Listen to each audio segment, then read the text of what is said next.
Kidney సమస్యలు మాత్రం present అయితే తరచూ ఎక్కువ అవుతున్నాయి. అసలు కిడ్నీ జబ్బులు రావడానికి గల రీజన్స్ ఏంటి? అసలు ఎలాంటి జాగ్రత్తలు తీసుకుంటే మరి ఒక ప్రజలు కానీ ఎవరైనా ఆ కిడ్నీ సమస్యల నుంచి బయట ఎలా పడతారో వాటి గురించి మనతో ఈరోజు డిస్కస్ చేయడానికి డాక్టర్ భూషణ్ రాజ్ గారు, సీనియర్ ప్రొఫెసర్ ఆఫ్ నెఫ్రాలజీ ఇక్కడ మనతో పాటు ఉన్నారు. ఆయన్ని అడిగి తెలుసుకుందాం. Hi sir. Hi, welcome to I dream media. So sir, and recent టైమ్స్లో అయితే మనం ఎక్కువగా ఆఫ్టర్ కోవిడ్ అయితే మన కిడ్నీకి సంబంధించిన జబ్బులు అనేది వేరియస్గా వింటూ ఉన్నాం. ఎందుకు ప్రెజెంట్ సిచ్యువేషన్లో ఇలా జరుగుతుందంటారు? మనిషే పుట్టిన తర్వాత ప్రతి వారికి ఏదో ఒక జబ్బు రకరకాల రూపాల్లో జబ్బులు రావడం అన్నది సహజమే.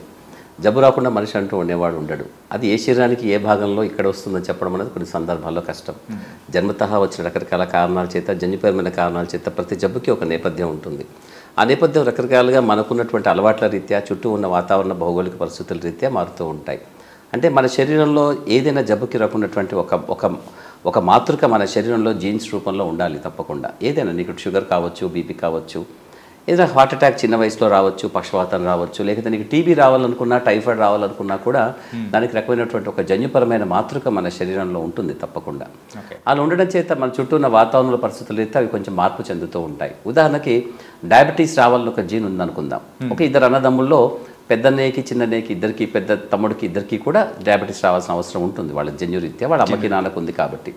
అన్నయ్య తన ఆఫీసర్ అయి ఉండి ఒక పెద్ద నగరంలో ఉంటూ కాలు మీద కాలు వేసుకుని కూర్చొని ఏసీ గదుల్లో వేళపాల లేకుండా, సమయపాలన లేకుండా భోజనం చేస్తూ పెద్ద శారీరకంగా అట్టేశ్రమ లేనటువంటి వ్యక్తి అయితే బహుశా 30-35 ఏళ్ళకి రావచ్చు. చిన్నవాడు ఏదో వ్యవసాయం చేసుకుంటూ ఎక్కడో పల్లెటూరులో మూలకుంటాడు, కాయకష్టం చేస్తూ ఉంటాడు. సమయపాలన ఉంటుంది వాళ్ళకి. కాయకష్టం చేసేవాళ్ళు వాళ్ళకి గ్రామాలలో వాళ్ళు ఎట్లీస్ట్ సమయపాలన పాటిస్తున్నారని మనం అనుకుంటాం. బహుశా వాళ్ళు కూడా బాగా చేస్తున్నట్టుగా లేదు గ్రామాలలో. ఇక టీవీలు, ఇంటర్నెట్లో వచ్చేసిన తర్వాత వాళ్ళ ఆరోగ్యాలు సైతం పాడైపోతున్నాయి. అలా కాకుండా ఇలా చూస్తే బహుశా అతను కూడా రావచ్చు కాక, జీన్స్ ఉన్నాయి కాకపోతే 45-50 ఏళ్ళకి వస్తుంది. అంటే మన శరీరంలో జన్యుపరమైన మార్పులు మన అందరికీ, ప్రతి జబ్బు కూడా ఒక నేపథ్యం ఉండాలి. ఉన్నప్పుడు అది మా చుట్టూ ఉన్న వాతావరణాన్ని, మన అలవాట్లను బట్టి మారుతుంది. కాబట్టి మేము చాలామందికి చెప్తూ ఉంటాం, మనిషి యొక్క అలవాట్లు చాలా చాలా ముఖ్యం. అలా అని చెప్పి అంతే అలవాట్లే ఉన్నాయా అంటే నువ్వు చెప్పవచ్చు కాక. మా ఇంటి పక్కన ఒక అబ్బాయి ఉన్నాడు, 25 ఏళ్ళు, వాడికి 2 కిడ్నీలు కూడా ఫెయిల్ అయ్యాయి. పాపం వాడు చాలా మంచివాడు, ఆల్కహాల్ లేదు, స్మోకింగ్ లేదు, బక్కగా ఉంటాడు. పాపం వాడు ఏం లేదు, చదువుకుంటూ అలా ఉన్నాడు. చదువుకుంటూ ఎగ్జామ్ రాస్తూ ఒకసారి కళ్ళు తిరిగి కింద పడిపోతే ఏంటా అని చూస్తే వాడికి 240 బీపీ ఉంది. ఆ బీపీ ఎందుకు వచ్చిందని పరీక్షలు చేస్తే 2 కిడ్నీలు ఫెయిల్ అయ్యాయని చెప్పారు. మరి వాడికి ఏం లేదు కదా అని అంటే, వాడికి జన్యుపరమైన నేపథ్యం అనగానే కేవలం మనకి వాళ్ళ అమ్మ నాన్నకు ఉండాలి, వాళ్ళ తాతయ్యకు ఉండాలి, వాళ్ళ బాబాయ్కి ఉండాలి, పిన్నికి ఉండాలి, వాళ్ళ పిల్లలకు ఉండాలి, అలా అని కాదు. వాళ్ళ శరీరంలో మాత్రమే ప్రతిఫలించే ఒక రకమైనటువంటి జన్యు మార్పులు ప్రతి మందికి కూడా పుట్టుతున్నప్పుడు జరుగుతూ ఉంటాయి. అందుకే మనం అమ్మా నాన్నల్ని యథాతథంగా అచ్చుగుద్దినట్టుగా ఉండము. మనకంటూ ఒక ప్రత్యేకతైనటువంటి ఒక విశిష్టత ఉంటుంది, శారీరకంగా కానీ, మానసికంగా కానీ, ప్రవర్తనలో కానీ. అందువల్ల అది మన ప్రవర్తన ఏ విధంగా చుట్టూ ఉన్న వాటిని బట్టి మారుతూ ఉంటుందో, మన జన్యుపరమైన అవకాశాలు కూడా మారుతూ ఉంటాయి అవన్నీ కూడా. సో కాబట్టి అప్పటిదాకా నిద్రాణంగా ఉన్నటువంటి కొన్ని జన్యువులు మన అలవాటు చెడ్డగా ఉంటే బయటపడే అవకాశం ఉంటుంది. ఉదాహరణకి క్యాన్సర్ ఉందనుకుందాం. క్యాన్సర్ ఉన్న వాళ్ళకి 80-90 ఏళ్ళు వాళ్ళు స్మోక్ చేస్తూ ఉంటారు. వాళ్ళకి పెద్దగా అట్టే ఏమైనా జబ్బులు ఉండవు, వాళ్ళు బాగానే తాగి ఉంటారు కదా. అలాగే ఒక 5-6 ఏళ్ళుగా తాగిన వాడికి వెంటనే నోట్లోనో క్యాన్సర్ వస్తూ ఉంటుంది. ఎందుకు వచ్చింది అని అంటే వాడికి ఆ జీన్ వాడు నిశ్శబ్దంగా నిద్రాణంగా ఉన్నది వాడుకున్నటువంటి స్మోకింగ్ అనే అలవాటు ద్వారా బయటపడుతుంది. సో కిడ్నీ జబ్బులో కూడా ఇటువంటి నేపథ్యం చాలా వరకు ఉంటుంది. మనిషి యొక్క ఆరోగ్యం ఉన్నది మనం గర్భస్థ శిశువుగా ఉన్నప్పుడు, గర్భంలో ఉన్నప్పుడు మనం ఏ విధంగా ఉన్నామో దాన్ని బట్టి ఉంటుంది. అయితే మన శరీరంలో చాలా వరకు ఒక రకమైనటువంటి ఒక బరువుని మనం కలిగి ఉండాలి పుట్టినప్పుడు అందరం కూడా. సుమారు 7.5 నుంచి 3.5 కిలోల దాకా అనుకుందాం. దాదాపుగా యావరేజ్ మనం 3 కిలోల దాకా మన అందరం పుట్టినప్పుడు బాగా ఉంటే మన ఆరోగ్యం అనుకుందాం. 2.5 కిలోల కంటే తక్కువగా ఉన్నటువంటి వాళ్ళు కడుపులో గర్భస్థ శిశువుగా ఉన్నప్పుడు తల్లి యొక్క ఆహారంలో కానీ, తను తీసుకున్న మందుల వల్ల కానీ, తన చుట్టూ ఉన్న వాతావరణ నేపథ్యంలో కానీ, భౌగోళిక పరిస్థితుల రీత్యా కానీ, తనకి ఏదైనా ఇన్ఫెక్షన్స్ వచ్చినా, తను ఏదైనా మందులు తీసుకోవాల్సి వచ్చినా పొరపాటున అది శరీరంలో ఉన్నటువంటి అనేక వ్యవస్థలని ప్రభావితం చేస్తుంది. అందులో ఒకటి కిడ్నీ కూడా. దాదాపుగా కిడ్నీ చాలా నిశ్శబ్దంగా చాలా వారాల తరబడి నెమ్మదిగా తయారవుతూ ఉంటుంది. కాబట్టి ఇది చాలా ఎక్కువ సమయం తీసుకుంటుంది కిడ్నీ తయారవడానికి. ఈ క్రమేణా రకరకాల అంశాలు ప్రభావితం చేస్తాయి. చాలా అంటే ప్రెగ్నెంట్ అయిన కొన్ని రోజులకి తనకి ఇన్ఫెక్షన్ వచ్చింది అనుకుందాం, మొదటి 6 వారాల్లోనో 8 వారాల్లోనో, అది కూడా ప్రభావితం చేస్తుంది. ఆ సమయంలోనే శరీరంలో మిగతా అవయవాలు ఏదైతే ఉంటాయో అవయవాలు కూడా ప్రభావితం అవుతాయి. ఉదాహరణకి గుండె కూడా దాదాపుగా గుండెలో ఉన్నట్టు మధ్యస్థంగా ఉన్నటువంటి ఒక గది గోడ ఒక గోడ అదే సమయంలో కిడ్నీ తయారవుతున్న సమయంలో అక్కడ కూడా చిన్న చిన్న రంధ్రాలు అవి కనపడుతుంటాయి. పుట్టినప్పుడు చిన్నపిల్లవాడు పుట్టగానే వాడు గుండెలో రంధ్రం ఉందని చెప్తూ ఉంటారు కదా, అటువంటి సందర్భంలో వాళ్ళ కిడ్నీ యొక్క ఆకారంలో పనితీరులో తేడా వచ్చే పద్ధతులు కూడా ఉంటాయి. సో కాబట్టి కేవలం జబ్బు అనేది ఒకటిగా ఉండదు, జబ్బుకి అనేక తోడైన జబ్బులు కూడా ఉంటాయి, వాటిని కూడా మనం చూసుకోవాలి. కాబట్టి ఇక్కడ గర్భస్థ శిశువుగా ఉన్నప్పుడు వచ్చే రకరకాల జబ్బులు తర్వాత మనం పెరిగిన తర్వాత రకరకాల రూపాల్లో బయటపడుతూ ఉంటాయి. ప్రపంచం మొత్తంలో ఇప్పుడు నువ్వు అడిగినట్టుగా ఏదైనా ఒక జబ్బు ప్రధానంగా వస్తోంది, కిడ్నీ ప్రభావితం చేసి పాడు చేస్తోంది అనుకుంటే మన భారతదేశంలో ఎక్కువగా వయసు రీత్యా మనం చూసుకుంటే వాటిని డివైడ్ చేసుకుందాం. ఒక వయసు రీత్యా ఒక 20 ఏళ్ళ 25 ఏళ్ళ లోపల కొంతమందికి, 50 లోపల, తర్వాత 50 దాటిన తర్వాత, లేదా శతాధిక వృద్ధులుగా ఒక 70 80 ఉన్న వాళ్ళకి అలా మనం మార్చుకుంటే రకరకాల కారణాలు ఉంటాయి. పసిపిల్లల్లో చూస్తే ఇప్పుడు నేను చెప్పినట్టుగా పుట్టుకతో శారీరకంగా వాళ్ళ శరీరం బలంగా లేకపోయినా గర్భస్థ శిశువుగా ఉన్నప్పుడు వాళ్ళ శరీరంలో ఏదైనటువంటి అవకరాలు వచ్చే కార్యక్రమం వాళ్ళ తల్లి ద్వారా కానీ రకరకాల కారణాల చేత కానీ కొన్ని జన్యుపరమైన కారణాలు కూడా అప్పటికప్పటికే వచ్చేస్తాయి. పుట్టుకతో వాళ్ళు ఒక కిడ్నీతో పుట్టడము, 2 కిడ్నీలు ఒకే వైపు అతుక్కొని పుట్టినట్టుగా ఉండడము, లేదా 2 కిడ్నీలు కూడా చాలా మొత్తం వాచిపోయినట్టుగా ఊపిపోయినట్టుగా రక్తనాళాలు దాంట్లో బాగలేకపోవడము, లేదా మూత్రనాళాలు వ్యవస్థ సరిగా లేకపోవడము, ఇటువంటి కారణాల చేత పుడతారు. పుట్టిన తర్వాత కొన్ని రోజులకే వాళ్ళకి తెలిసిపోతుంది, కానీ పుట్టేశారు కాబట్టి అప్పటికి ఆపరేషన్ ద్వారాను రకరకాల పద్ధతులు కొంచెం బాగా చేసుకుంటాం. కానీ అలా చేసుకున్న పూర్తిగా సంపూర్ణంగా బాగవడం కొన్ని సందర్భాల్లో జరగక కాలక్రమేణా నెమ్మదిగా కిడ్నీ ఫలితాన్ని తగ్గి వాళ్ళ కిడ్నీ పాడైపోయే అవకాశం ఉంటుంది. కాబట్టి శారీరకంగా ఉన్న అవకరాలతో పుట్టినటువంటి పిల్లల్లో ఏ కారణం చేతనైనా కూడా వాళ్ళకి కిడ్నీ పాడయ్యే అవకాశం చాలా చిన్న వయసులో వస్తుంది. అలా కాకుండా పసిపిల్లలకి జన్యుపరమైన కారణాల చేత నెఫ్రోటిక్ సిండ్రోమ్ లాంటి జబ్బులు వస్తాయి. నెఫ్రోటిక్ సిండ్రోమ్ అనేది చాలామందికి తెలిసినటువంటి పదమే. నెఫ్రోటిక్ సిండ్రోమ్ చిన్నపిల్లల్లో మూత్రంలో ప్రోటీన్ అనే పదార్థం చాలా పోతూ కాలక్రమేణా ఎటువంటి మందులకి లొంగకుండా నెమ్మదిగా కిడ్నీ పాడైపోతూ ఉంటుంది చాలా రోజుల తర్వాత. నెఫ్రోటిక్ సిండ్రోమ్ మన పిల్లలకి మన కిడ్నీ బయాప్సీ ద్వారా జెనెటిక్ పరీక్షలు చేసుకోవడం ద్వారా వాళ్ళ జబ్బు నిర్ధారించి దానికి మందులు ఎటువంటి పెట్టాలి అని చెప్తూ ఉంటాం. ఇందులో 5 లేదా ఒక 10% మంది పిల్లలకి సంపూర్ణంగా బాగే అవకాశం ఉంటుంది, ఒక 10% దాకా. అందులో ఒక 60-70% మంది పిల్లలకి రకరకాలుగా మందులు వేసుకుంటూ తీసేస్తూ కొన్ని సంవత్సరాల తర్వాత నెమ్మదిగా అది పోయే అవకాశం ఉంటుంది. కానీ ఈలోగా వాళ్ళు చాలా కష్టపడతారు, అమ్మా నాన్నలు చాలా బాధపడతారు, పిల్లలు కూడా కష్టపడతారు శారీరకంగా మానసికంగా. చిన్న పిల్లలు కదా పాపం, వాళ్ళకి చిన్న జబ్బులు ఇది వచ్చిన అమ్మా నాన్న కూడా చాలా బాధలో ఉంటారు వాళ్ళంతా కూడా. అలాగే కొంతమంది ఒక 10% మంది మాత్రం ఎటువంటి మందులకు లొంగకుండా చాలా త్వరితగతిన తీవ్రంగా అయిపోయిన జబ్బుతో వాళ్ళ కిడ్నీ పూర్తిగా పాడు చేసుకునే అవకాశం ఉంటారు. కిడ్నీ ఫెయిల్ అవుతున్న చిన్న పిల్లల్లో వీళ్ళు సుమారుగా ఒక 25-30% ఈ పిల్లలు ఉంటారు. శారీరక అవకరాలతో పుట్టినటువంటి వాళ్ళలో ఒక 25-30% ఉంటే ఒక 25-30% ఈ పిల్లలు ఉంటారు.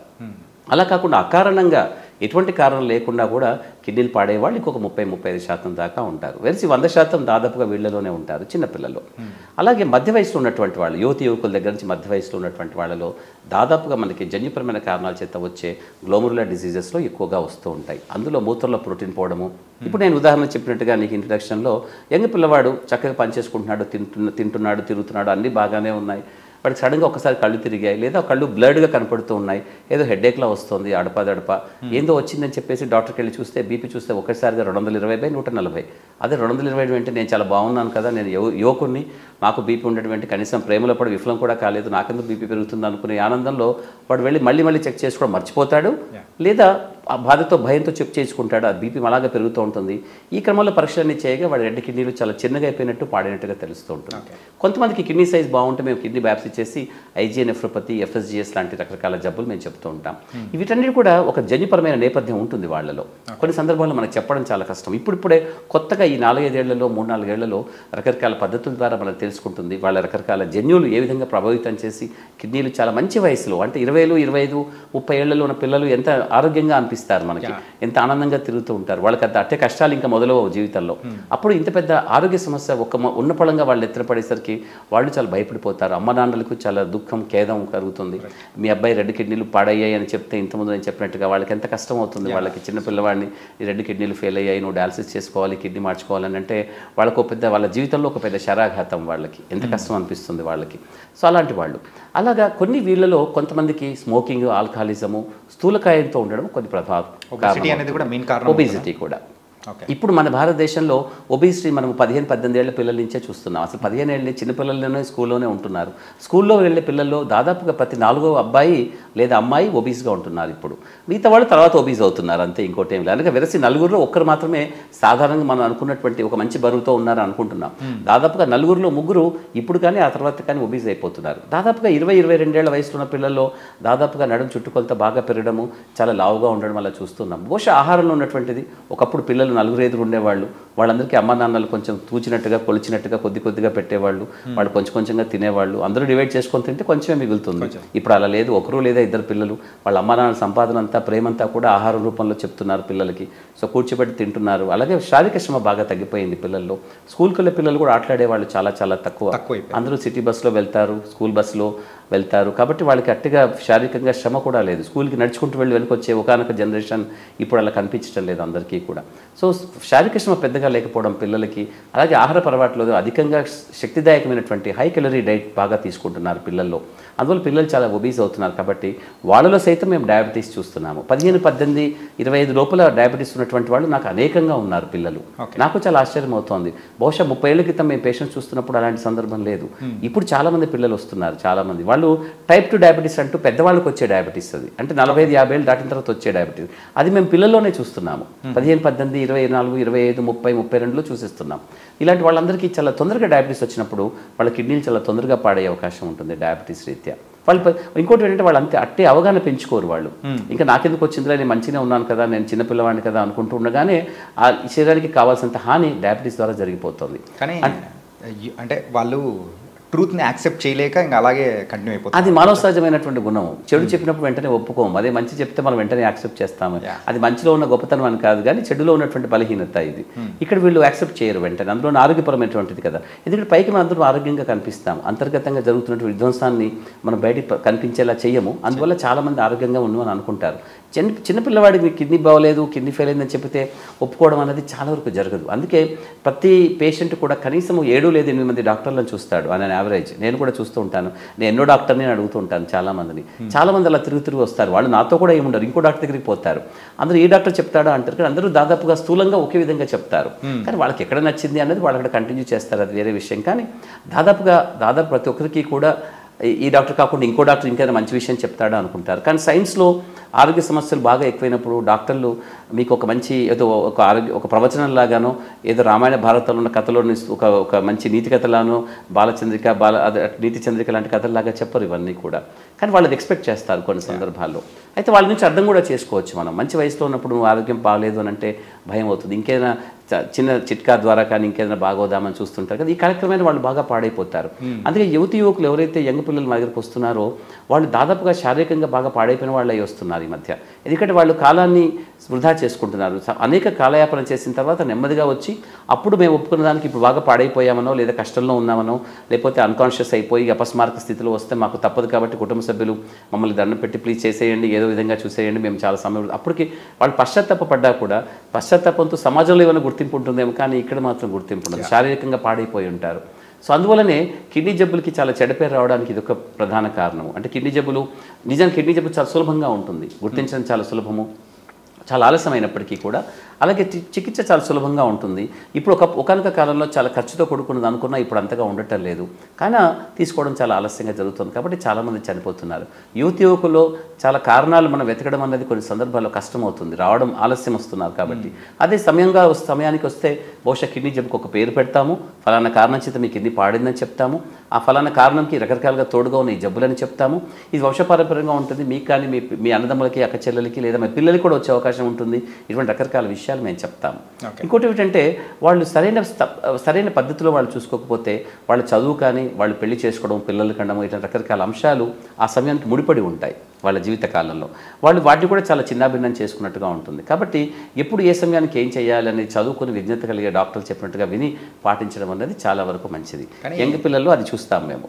మధ్యస్థ వయసులో ఉన్న వాళ్ళు మెయిన్గా కిడ్నీ సమస్యలు ఉన్నాయని తెలుసుకోవడానికి గల సిమ్టమ్స్ ఏమన్నా ఉంటాయంటారా?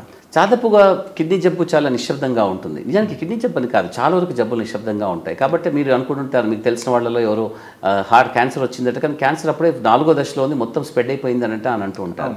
అలా మరి ముందెందుకు తెలుసుకోలేదు అంటే శరీరానికి ఎలా ఉంటుందంటే శరీరానికి చాలా వరకు ఓపిక చాలా ఎక్కువ, మనిషి మనస్తత్వానికి ఉండదు. కానీ అయితే ఇక్కడ శరీరం ఏం చేస్తుందంటే దానికి ప్రత్యామ్నాయంగా ఉన్నటువంటి ఒక పద్ధతుల్ని నీ శరీరానికి ఇవ్వడం ద్వారా దాంట్లో మన శరీరంలో ఉన్నటువంటి రకరకాల ఏదైతే జీవరసాయన ప్రక్రియలు ఉంటాయో ఆ ప్రక్రియలు కావచ్చు, లేదా శారీరకంగా మనం రోజువారీ కార్యక్రమాల కోసం శరీరాన్ని వాడుకునే ప్రక్రియల కోసం కావచ్చు, మనకి చేసేసి అమర్చి పెడుతుంది.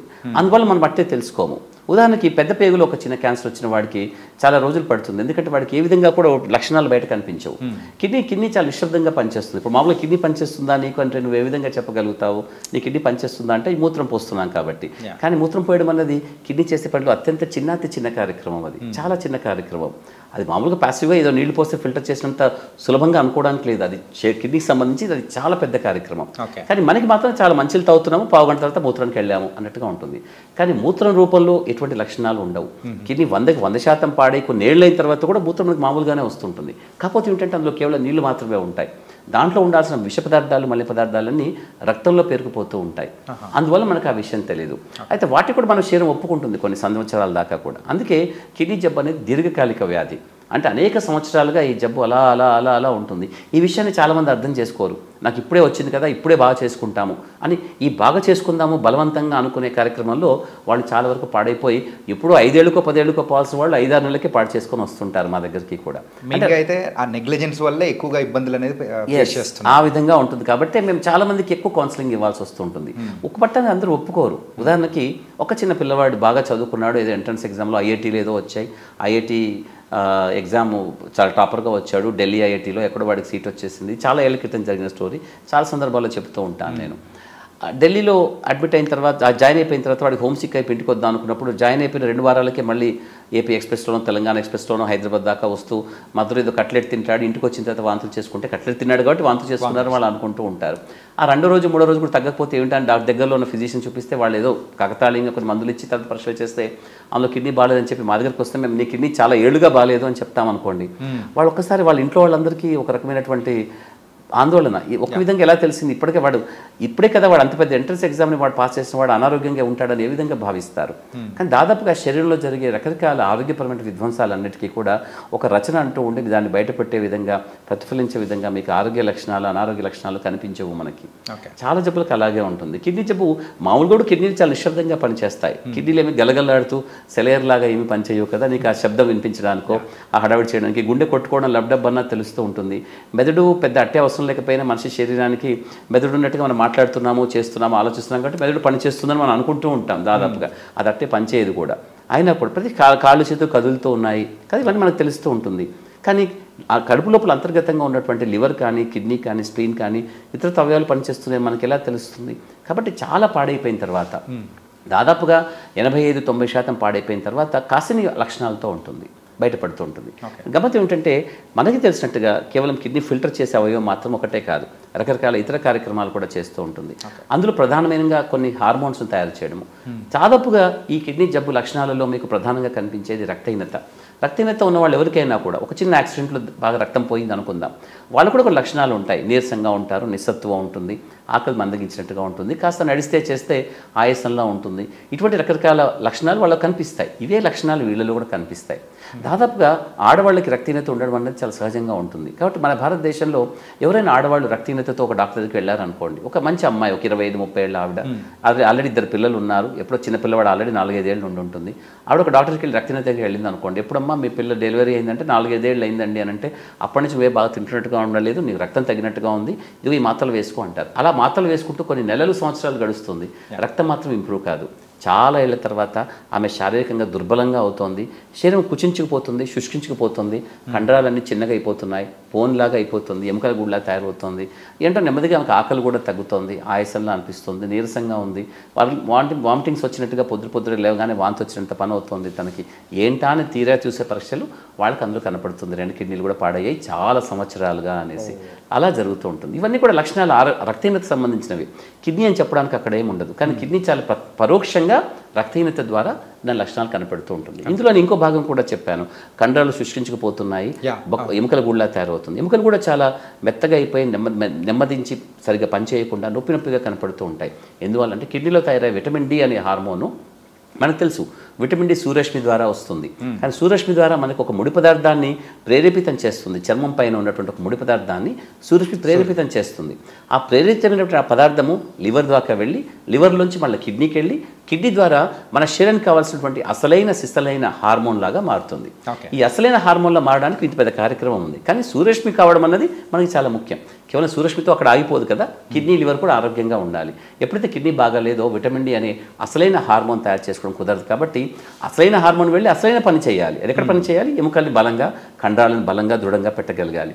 సో ఎప్పుడైతే ఈ హార్మోన్ తక్కువగా ఉంటుందో అప్పుడు నిజానికి ఆ రక్త బలహీనతగా అయినటువంటి ఎముకల ద్వారా వాళ్ళ శరీరం కుంటుపడిపోతుంది. అంటే శరీరం శుష్కించిపోతుంది. వాళ్ళకంతా కూడా ఎముకలు కూడా లీన్గా అయిపోయి బకచిక్కిపోతారు అకారణంగా. అంటే మీరు భోజనం తగ్గించారా అంటే నాకు ఆకలి తగ్గింది కానీ ఈ మధ్య నుంచి నేను అంతకుముందు నుంచే బకచిక్కిపోతున్నాను అంటారు. ఇవన్నీ రకరకాలుగా భిన్నంగా ఉన్నటువంటిది. అంతేకాని చాలామంది అనుకున్నట్టుగా నా కిడ్నీలు వెనుక భాగంలో వీపులో ఉన్నాయి కాబట్టి నాకు నడుము నవ్వలేదు. నన్ను చాలామంది వాదిస్తూ ఉంటారు. నాకు నడుము ఎప్పుడు నొప్పి లేదండి అంటారు. నాకు ఎప్పుడు నడుము నొప్పి లేదండి అంటారు. నొప్పి ఉండాల్సిన అవసరం ఏమీ లేదు. ఏదో కాసింత చిన్న రాళ్లలో ఉంటే ఏదైనా రాయి అతుకుపోతే అడ్డుపడితే అప్పటికప్పుడు నొప్పి వస్తుంది. కానీ అది కిడ్నీకి సంబంధించిన లక్షణం ఏమీ కాదు అది యాక్చువల్గా. సో కాబట్టి ఆ కిడ్నీ నిశ్శబ్దంగా పాడైపోతున్నట్టు మీకు ఎటువంటి లక్షణాలు ఉండవు. చాలా పెద్దగా శారీరకంగా మొత్తంగా కనపడే పెద్ద లక్షణాలు వచ్చేసరికి మీకు తెలియాల్సిన విషయం ఏమిటంటే కిడ్నీ అప్పటికే 85-90% పైగా పాడైపోయినట్టు. కాబట్టి ప్రాథమిక దశలో దాన్ని గుర్తించడం అనేది సాధ్యం కాదు. ఓకే. కానీ కిడ్నీస్ సమస్యలు ఎక్కువగా ఆడవాళ్ళతో కంపేర్ చేసుకుంటే మగవాళ్ళలోనే ఎక్కువగా కనిపిస్తుందని అంటున్నారు. Is it true? నిజమేనా? నేను చెప్తాను. అంటే మన సామాజిక నేపథ్యం మనకు భిన్నంగా ఉంటుంది భారతదేశంలో. ఇప్పటికీ పితృస్వామ్య వ్యవస్థ కాబట్టి నేను చాలా సందర్భాల్లో అనేక మంది పేషెంట్స్కి నిన్నటికి నిన్న ఓపీలో కూడా కొందరు చెప్తున్నాను. భారతదేశంలో ఆడవాళ్ళకు వచ్చే జబ్బుల్ని తొందరగా గుర్తించడం జరగదు. అంటే సాధ్యం కాదని నేను చెప్పటం లేదు, అవకాశం లేక. దాదాపుగా మేము చూస్తున్న కాలంలో చాలామంది ఆడవాళ్ళకి మగవాళ్ళకి ఒకే రకంగా జబ్బులు ఉన్నప్పటికీ సరే మగవాళ్ళకి కొంచెం ఎక్కువగానే వస్తాయి అనుకుందాం. ఎందుకంటే బయట తిరుగుళ్ళు ఎక్కువగా ఉంటాయి, వాళ్ళకి స్మోకింగ్ అనే అలవాట్లు ఎక్కువగా ఉంటాయి, ఆల్కహాల్ ఉంటుంది, నీళ్ళంటే బయట తాగరు, ఎక్కువ బయట తిరుగుతూ ఉంటారు. కాబట్టి చీటికి మాటికి మందులు వేసుకోవడం కొంచెం మగవాళ్ళలో చాలా ఎక్కువగా ఉంటుంది. పెయిన్ కిల్లర్స్, యాంటీబయాటిక్స్ ఎక్కువ వేసుకుంటూ ఉంటారు. ఎందుకంటే నలుగురిలో ఎక్కువ తిరుగుతారు కాబట్టి అదొక కారణము. సో ఈ కారణాలు పక్కన పెట్టేస్తే ఆడవాళ్ళకి ప్రత్యేకంగా ప్రెగ్నెన్సీ అనబడే ఒక ప్రత్యేక కార్యక్రమం ఉంటుంది. దాదాపుగా ఈ గర్భిణీ స్త్రీలలో నిశ్శబ్దంగా కిడ్నీలో వచ్చే మార్పులు సహజంగా కూడా జరుగుతాయి. దాదాపుగా కాదు, ప్రతి గర్భిణీ స్త్రీలో కూడా ప్రెగ్నెన్సీ సమయంలో ఆ 9-10 నెలల కాలంలో తప్పనిసరిగా కిడ్నీ లోపల రకరకాల మార్పులు జరుగుతాయి. కాకపోతే అవి సహజ సిద్ధమైనటువంటివి. తాత్కాలికంగా ఒక రకమైనటువంటి ఉధృతిలోనే పెద్దగా అయినట్టు అవుతుంది. కిడ్నీ సైజ్ కూడా ఇంత ఉండాల్సింది ఇంత అవుతుంది. మూత్రం కూడా ఎక్కువ తయారవుతూ ఉంటుంది. రకరకాల కార్యక్రమాలు భిన్నంగా తయారవుతాయి. కానీ అవన్నీ కూడా డెలివరీ అవ్వగానే పూర్తిగా మంచిగా అయిపోతాయి. కాబట్టి వాళ్ళంతా ఆరోగ్యంగా ఉంటున్నారు. కానీ అన్ఫార్చునేట్లీ ఒక చిన్న గ్రూప్ ఆఫ్ పీపుల్, కొద్ది మందిలో మాత్రమే తప్పనిసరిగా ఈ మార్పులు కొంచెం చెడుగా పరిణమించి అది వాళ్ళకి తెలిసి కొన్ని సందర్భాల్లో తెలియక అనేక సందర్భాల్లో కిడ్నీ చాలా నిశ్శబ్దంగా ఒక రకమైనటువంటి ఇంజురీకి గురవుతూ ఉంటుంది. ఆ కిడ్నీ జరిగినటువంటి ఆ దెబ్బ కాలక్రమేణా చాలా ఏళ్ల తర్వాత చిన్న కిడ్నీ రూపంలో జబ్బు రూపంలో బయటపడుతూ ఉంటుంది. కాబట్టి నేను ఎప్పుడు చెప్తుంటే, ఇప్పుడు ఉదాహరణకి ఈ అమ్మాయికి చెప్పినట్టుగా 4-5 ఏళ్ల కొడుకున్నాడంటే ఆ రెండో ప్రెగ్నెన్సీలో ఆమెకి కిడ్నీ బాగా ఇన్సల్ట్ అయిన తర్వాత ఇప్పుడు మనం 4-5 ఏళ్ళు చూసాక 2 కిడ్నీలు కూర్చుంచుకుపోతాయి. కిడ్నీ జరిగిన ఇన్సల్ట్ ఎప్పుడు జరిగింది, అవమానం కానీ ఇంజరీ కానీ, అది రెండవ ప్రెగ్నెన్సీలో జరిగింది తనకి. ఇటువంటి కార్యక్రమాలు చాలా జరుగుతాయి ఆడవాళ్ళకి కూడా. ఆడవాళ్ళు నిజంగా చెప్పాలంటే సహజ సిద్ధంగానే కొంచెం ఆరోగ్యంగా ఉంటారు, శారీరకంగా కూడా చాలా బలంగా ఉంటారు. అంటే సామాజికంగా మనకు ఒప్పుకోవడానికి వీలు కాదు, మనం అట్టే ఒప్పుకోం. కానీ ఎందుకంటే వాళ్ళని దుర్బలులుగా ఒక రకమైనటువంటి ఒక లేబుల్ చేసేసింది సొసైటీ. కాబట్టి పితృస్వామ్య వ్యవస్థలో మగవాళ్ళకి ఆరోగ్యానికి వాళ్ళకు ఉన్నటువంటి మార్పులకి వాళ్ళు డాక్టర్ దగ్గరికి వెళ్ళి వాళ్ళంతా స్వచ్ఛందంగా చూపించుకునేంత అవకాశం చాలామంది ఆడవాళ్ళకి ఈ దేశంలో లేదు. అంటే మీరు చూసినటువంటి ఒక చిన్న సమాజం, నగరాల్లో ఉన్నటువంటి సమాజాన్ని పక్కన పెట్టేస్తే నిశ్శబ్దంగా పట్టణాలలో కానీ గ్రామాలలో ఉన్నటువంటి అసలైన సమాజం ఏదైతే ఉంటుందో నిజానికి అది నాగరిక సమాజమే. అటువంటి సమాజంలో ఉన్నటువంటి అనేక మంది స్త్రీలకి ఒక ఆరోగ్య సమస్య ద్వారా ఒక ఆసుపత్రికి వెళ్ళి డాక్టర్ చూపించుకోవడం అనేది జరగదు. ఇంతకుముందు నేను చెప్పినటువంటి ఒక స్త్రీ రక్తహీనత ద్వారా డాక్టర్ దగ్గరికి అనేక సంవత్సరాలుగా అనేక మంది డాక్టర్లకి వెళ్తున్న వాళ్ళందరూ కూడా ఆడవాళ్ళు కదా, నువ్వు రక్తం తక్కువగానే ఉంటుంది అని ఐరన్ మాత్రలు ఇచ్చి పంపించేయడం అంటూ రొటీన్గా జరిగింది తప్ప ఆమె జబ్బును గుర్తించడానికి కొన్ని సంవత్సరాలు పట్టింది. అది కాకుండా ఒక మగ పిల్లవాడు ఉన్నాడు, ఒక 30 ఏళ్ల మగ పిల్లవాడు ఉన్నాడు, ఉద్యోగం చేసుకుంటున్నాడు, ఆఫీస్లో కొంచెం మెట్లకి దిగాల్సిన అవసరం ఉంటుంది. ఒకే మెట్లు ఎక్కి దిగడం అనే కార్యక్రమం 2-3 ఏళ్ళుగా చేస్తున్నప్పుడు 2-3 ఏళ్ళుగా జరిగినటువంటి ఆయాసం అనేది కొద్దిగా జరుగుతున్నప్పుడు అతనికి అనుమానం వస్తుంది. అదేంటి నాకు ఇంతకుముందు ఇదే 2 అంతస్తులు ఎక్కినప్పుడు ఆయాసం కాలేదు, ఇప్పుడు 2 అంతస్తులు ఎక్కితే నాకు ఎందుకు ఆయాసం వస్తుంది అని పరీక్ష చేసుకుంటే డాక్టర్ దగ్గరికి వెళ్తాడు, పరీక్ష చేసుకుంటారు. రక్తహీనత తగ్గింది వచ్చింది, రక్తహీనత ఎందుకు వచ్చింది, పరీక్ష చేస్తే కిడ్నీ బాగాలేదు. అప్పుడు కాబట్టి మేము పరీక్ష చేసే వాళ్ళలో ఎక్కువ మంది అధికులు మగవాళ్ళు ఉండడానికి కారణం ఏమిటంటే వాళ్ళ లక్షణాలకి వాళ్ళకి డాక్టర్ దగ్గరికి వెళ్ళే అవకాశం చాలా ఎక్కువగా ఉంటుంది.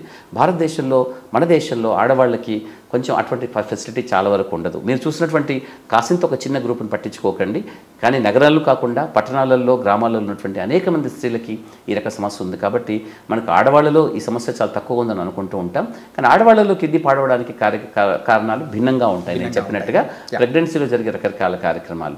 ఒకప్పటిలాగా 10 మందిని 12 మందిని ఆడవాళ్ళు బాగానే డెలివరీస్ చేసుకునేవాళ్ళు. ఇప్పుడున్నటువంటి పద్ధతుల్లో అంత బాగా ఉండటం లేదు. కారణం ఏంటంటే కొంచెం ఆలస్యంగా పెళ్లిళ్ళు కావడము, హార్మోన్ యొక్క సమతుల్యత ఏదైతే శరీరంలో సహజంగా ఉండాలో అటువంటి కొంచెం దెబ్బతినడము, అందువల్ల పిల్లలు ఇంట్రాయూటరైన్ గ్రోత్ రిటార్డేషన్ లాంటిది, అంటే పిల్లల లోపల శారీరకమైనటువంటి పెరుగుదల ఏదైతే ఉంటుందో గర్భస్థ శిశువుకి అది సరిగా ఉండకపోవడంతో పిల్లలు తక్కువ బర్త్ వెయిట్తో పుడుతున్నారు, లేదా చాలా తొందరగా పుడుతున్నారు, ప్రీటర్మ్ బేబీస్ అంటున్నాం. ఇటువంటి కారణాల చేత పిల్లలు పుట్టినప్పుడు వాళ్ళలో కిడ్నీకి సంబంధించినటువంటి నెఫ్రాన్స్, అంటే కిడ్నీ పనితనాన్ని సూచిక నెఫ్రాన్స్ అంటూ ఉంటాం. ఒక యూనిట్ అనుకుందాం, ఒక గోడలో ఉన్న యూనిట్ ఏంటి, ఒక ఇటుక. అలాగే కిడ్నీ లోపల ఫిల్టర్స్ లాగా నెఫ్రాన్స్ అని ఉంటాయి. అది దాదాపుగా 10-15 లక్షలు ఉండాలి ఒక్కో కిడ్నీలో కూడా. దాదాపుగా 7 లక్షలు 8 లక్షలు 9 లక్షలతో పుట్టిన పిల్లలు కూడా ఉంటారు.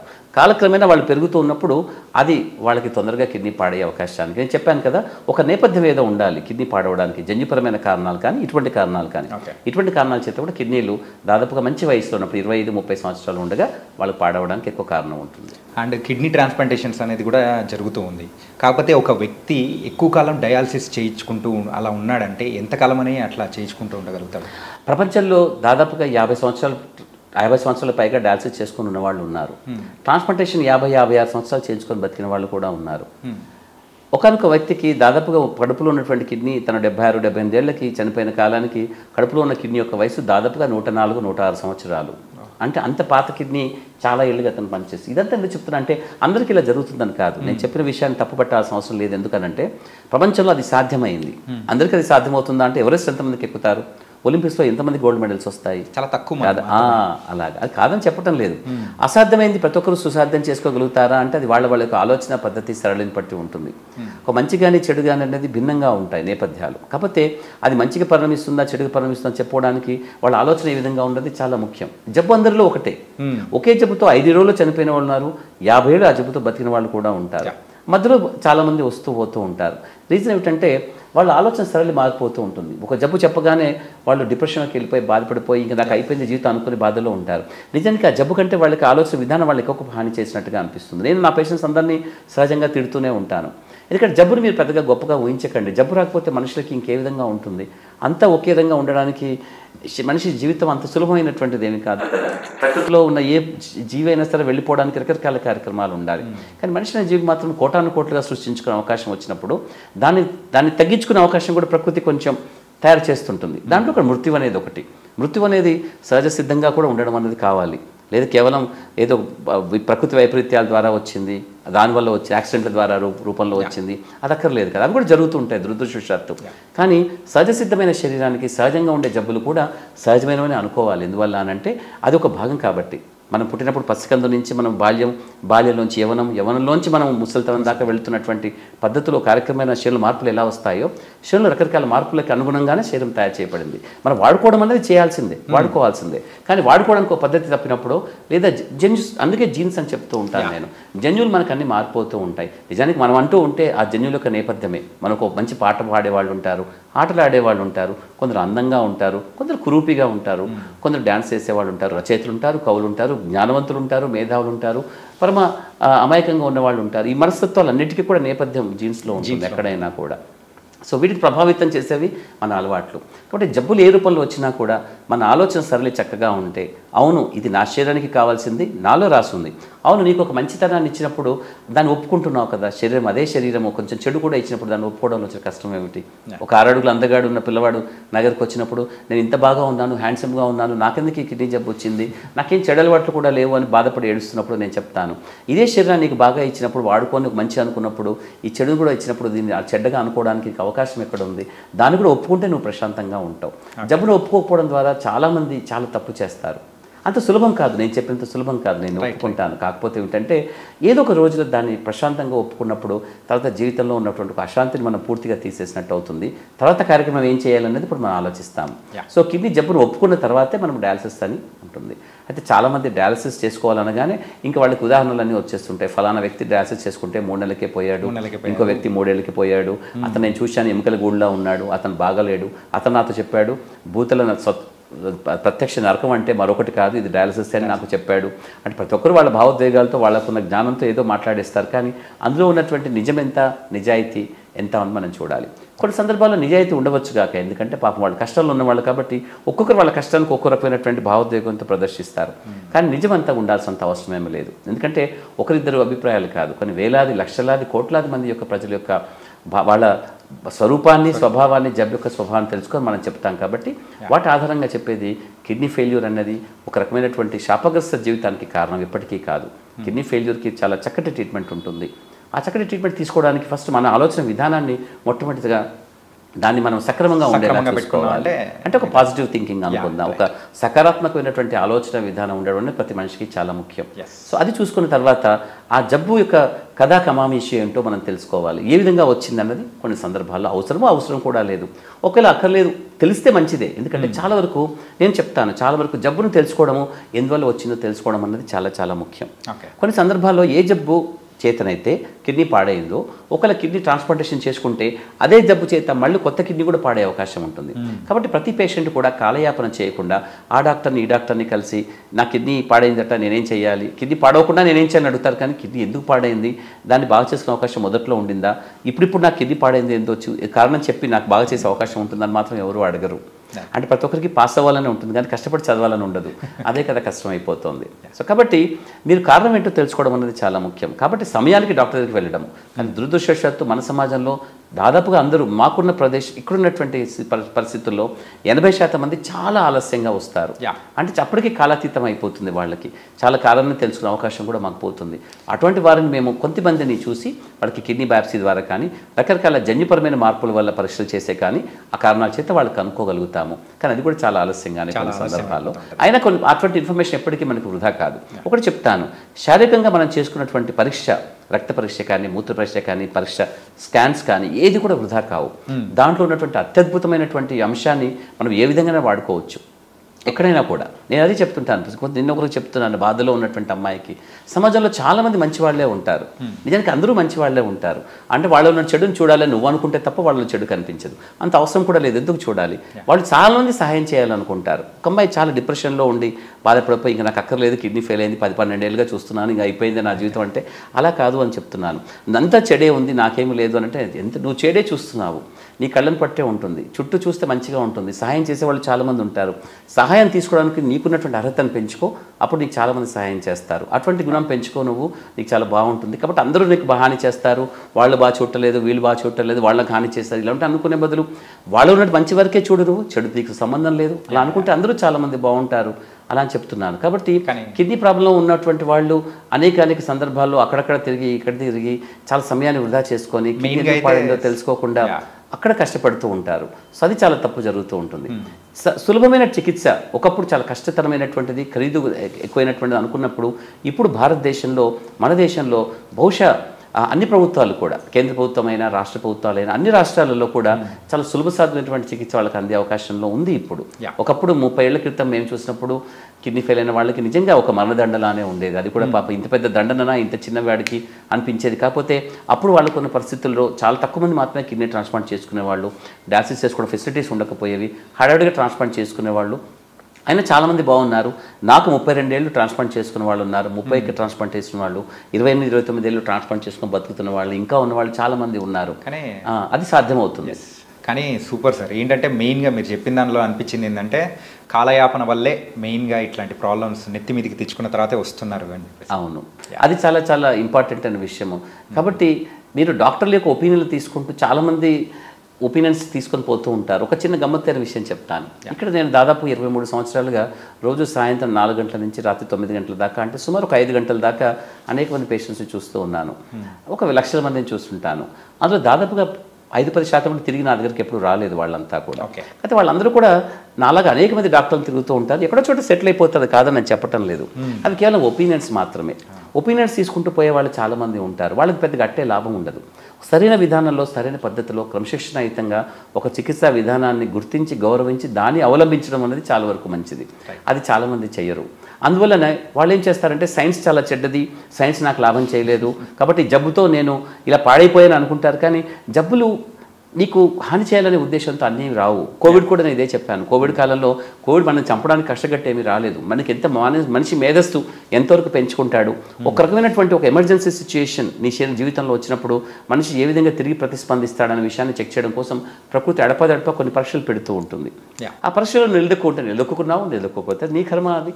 సో సైన్స్ రకరకాల అంటే మనిషి సమాజము లాగానే మనిషి శరీరం కూడా రకరకాలుగా అనేక ఆటుపోట్లకు గురవుతుంటుంది. అందులో కొన్ని భాగాలు జబ్బులు కూడా. మనిషి మేధస్సు ప్రపంచంలో అందరిది. ఒక జ్ఞానం ఒకటి సొత్తేమీ కాదు, ఒక జ్ఞానం మొత్తం విశ్వవ్యాప్తమై ఉంటుంది. ఎక్కడో తయారు చేసింది మనం వాడుకుంటాం. సెల్ ఫోన్ ఎవరో తయారు చేశారు, ఇంటర్నెట్ ఎవరో తయారు చేశారు, ఎందుకు ఒక అగ్గిపెట్టె ఎవరు కనిపెట్టారో మనకు తెలియదు కూడా. అగ్గిపుల్లతో లేకపోతే ప్రపంచ నాగరికత ఇంత పెరిగేదా? కనీసం ఒక కుండ తయారు చేసుకోవడానికి కూడా మనకి కష్టమే. ఒక పేపర్ కానీ పెన్ను కానీ చూడండి, ఇంత అద్భుతమైనటువంటి మనిషి మేధస్సు సంబంధించినటువంటి అంశాలు ఇవన్నీ కూడా.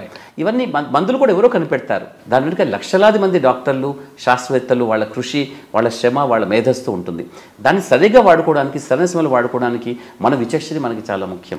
చాలామంది విచక్షణ ప్రదర్శించరు. ఈ మందులు నాకేదో హాని చేశాయి, మందులు నేను తీసుకోను, ఇంకేదైనా అట్టే కష్టపడకుండా చిట్కా ద్వారా ఇంకేనా బాగుంటుందా అనుకుంటూ ఉంటారు. నేను అదే చెప్తూ ఉంటాను. నేను బహుశా మీరు చదవకుండా పాస్ అవ్వడం అన్నది ఫస్ట్ క్లాస్ రావాలని కోరుకోవడం కాదు, మీరు క్లాస్ ఫస్ట్ రావాలని కోరుకుంటున్నారు. అది ఇంకా చాలా కష్టం. ఎందుకంటే తప్పు కూడా అలాగే అసలు చదవకుండా ఫస్ట్ క్లాస్ రావాలని కోరుకోవడమే తప్పు. అంటే క్లాస్ ఫస్ట్ రావాలనుకోవడం అనేది అత్యాశ, దురాశ అవుతుంది. సో మనిషి శరీరానికి అత్యాశకి మనిషి శరీరం స్పందించాల్సిన అవసరం లేదు. ప్రకృతి కాదు, సైన్స్ కూడా స్పందించదు. సో మనిషి ఒక అవసరాన్ని గుర్తిస్తుంది, అవసరాన్ని తీరుస్తుంది. ప్రకృతి అయినా, సైన్స్ అయినా, శరీర ధర్మమైనా కూడా. సో జబ్బుల్ని మనము గుర్తించి వాటిని శరీరాన్ని గౌరవించి శారీరక ధర్మాన్ని కాపాడుకుంటూ దాన్ని పాడు చేసుకోకుండా కేవలం కిడ్నీ ఒక అవయవం మాత్రమే పాడైపోయినప్పుడు కిడ్నీ మాత్రమే పాడైపోతుంది. నువ్వు అనవసరంగా కాలయాపన చేసినా దాన్ని గుర్తించకుండా శరీరం మొత్తాన్ని బాగా జాగ్రత్తగా చూసుకోకపోతే మిగతా అవయవాలు కూడా నెమ్మదిగా పాడైపోతాయి. కాబట్టి మీరు వాళ్ళు గుండె పాడై చనిపోయారని, పక్షవాతం వచ్చి చనిపోయారని, ఇన్ఫెక్షన్ వచ్చి చనిపోయారని, కాళ్ళు చేతులు ఫ్రాక్చర్లు అయి చనిపోయారనేసి, మంచాన పడి పాడైపోయాడని ఇలాంటి రకరకాల ఎందుకు చూస్తారంటే అక్కడ పాడైంది కిడ్నీ ఒక్కటే కదా. దాని ప్రత్యామ్నాయంగా డయాలసిస్ ఒకటి ఉంది, ట్రాన్స్ప్లాంటేషన్ ఉంది. అయినా వాళ్ళు ఎందుకు పాడైపోతున్నారంటే సమయాన్ని గుర్తించకపోవడము, సరైన చికిత్స వాళ్ళు సరిగ్గా తీసుకోకపోవడము, ఇంకేదైనా ప్రత్యామ్నాయ వైద్య విధానాలు రకరకాల వేలాదిగా మన దేశంలో ఉంటాయి, ప్రపంచం మొత్తంలో ఉన్నాయి, మన దేశం అని కాదు. వాటిని అవలంబించి ఇంకేదైనా తొందరగా తీసుకుందామనే ఒక కాలయాపనలో చాలామంది శారీరక ధర్మాన్ని పాడు చేసుకుంటూ ఉంటారు. కాబట్టి వాళ్ళు డయాలసిస్ చేసుకున్నా, ట్రాన్స్ప్లాంట్ చేసుకున్నా చాలా ఏళ్ళు మనలేరు. ఆ విధంగానే చాలామంది డయాలసిస్ మీద చెడు అభిప్రాయము. ట్రాన్స్ప్లాంట్ చేసుకుంటే ఇప్పటికీ చాలామంది ఉంటారు, కొంతమంది డయాలసిస్లో ఉంటారు, 20 ఏళ్ళుగా ఉంటారు డయాలసిస్లో. నువ్వు ట్రాన్స్ప్లాంటేషన్ చేసుకోవాలంటే వద్దు సార్, నేను చూశాను కొంత ట్రాన్స్ప్లాంట్ చేసుకొని చనిపోయిన వాళ్ళు ఉన్నారు, నాకు పర్వాలేదు, తప్పేమీ లేదు, ఎందుకంటే డయాలసిస్ కూడా దానికి ప్రత్యామ్నాయమే. కానీ ఏదో ఒక రోజు అవసరం అవుతుందనుకుంటే మాత్రం ట్రాన్స్ప్లాంటేషన్ అనేది ప్రపంచం మొత్తంలో ఆధునిక సమాజంలో, ఆధునిక వైద్యశాస్త్రంలో ఉన్నటువంటి అద్భుతాలలో ఒకటి తప్పకుండా ఈ ట్రాన్స్ప్లాంటేషన్. అంటే వేరే అవయవాలతో కంపేర్ చేసుకుంటే కిడ్నీ సక్సెస్ రేట్ అనేది కూడా ఎక్కువగా ఉంది, చాలా ఎక్కువ. మొదటి 1 ఇయర్లో దాదాపుగా 97-98% సక్సెస్ రేట్ ఉంటుంది. తర్వాత 5 ఏళ్లలో దాదాపు 70-75% బాగుంటుంది. అంటే 5 ఏళ్లలో ఒక 25% మంది నిజంగా కిడ్నీ కోల్పోతారు, లేదా కొంతమంది అందులో చనిపోతారు కూడా. వాటిలో కూడా చాలా వరకు మానవ సహజమైనటువంటి కొన్ని తప్పిదాలు మనకు కనిపిస్తూ ఉంటాయి. వాటి కొన్ని సందర్భాల్లో వాటి సరిచేయలేకపోతాము. అంటే ఎలా ఉంటుందంటే ప్రతి పేషెంట్ కూడా డాక్టర్ అనేవాడు వాళ్ళకి ఎటువంటి కష్టం వచ్చినా కూడా వెంటనే దానికి సమాధానం చెప్పాలి, వెంటనే దాన్ని పూర్తిగా నార్మల్ చేయాలనుకుంటూ ఉంటాడు.